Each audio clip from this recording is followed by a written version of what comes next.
What else is new? The 650's multi-adjustable proactive chassis control receives some intriguing revisions. As before, the dampers are interlinked at each corner, so there are no conventional anti-roll bars. There's improved hardware, though. The uprights and double wishbones are new, reducing unsprung weight by 16 kilograms.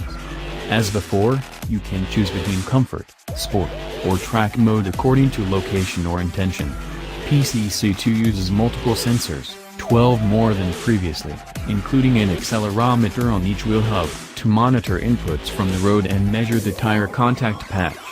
The information is processed in milliseconds by the optimal controller algorithm, developed by Mclaren in conjunction with the Cambridge University PhD research program.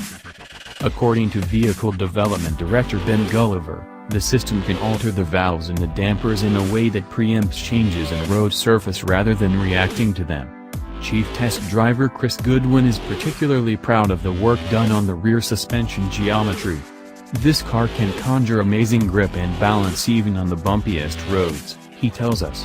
One other thing, the base Pirelli tire, 245/35 ZR19s on the front, 305/30 ZR20s on the rear, bespoke to Mclaren, used by the 720s, has the same performance as the old Trufio track rubber.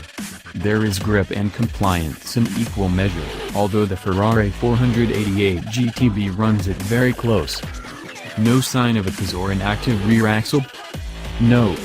The hardware is still too heavy, the response time's too slow, says Gulliver of the latter, while Goodwin jokes that Mclaren will happily keep electro-hydraulic steering in business for a long time yet.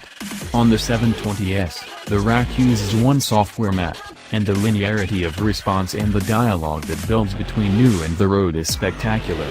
A small but important point, the three-spoke wheel isn't buried under a welter of buttons, it exists to steer the car and nothing else. Proper. How does it feel on the track? Valelunga is relatively short but a lot of fun. But it's also where we get to the heart of the matter, the 720s is so damned good it's almost undramatic. Dramatically undramatic.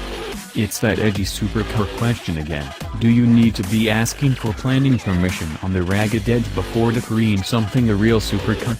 Or do you just want to go ballistically fast, everywhere, rain or shine, with almost total impunity?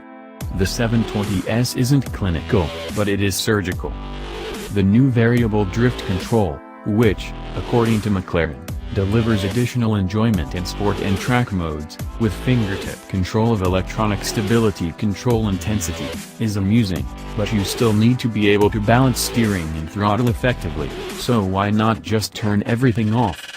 Goodwin reckons the system works like the 9-stage traction control in Mclaren's GT race cars, and the end game is finding the best setup for whichever track you regularly visit.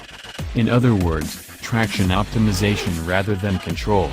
Whatever your bag, turn all the electronics off and the sheer genius of the chassis is laid bare. What a machine this is. And inside? Inside, the 720s somehow combines the brutal ergonomic efficacy of a race car with the technical luxury of a contemporary GT.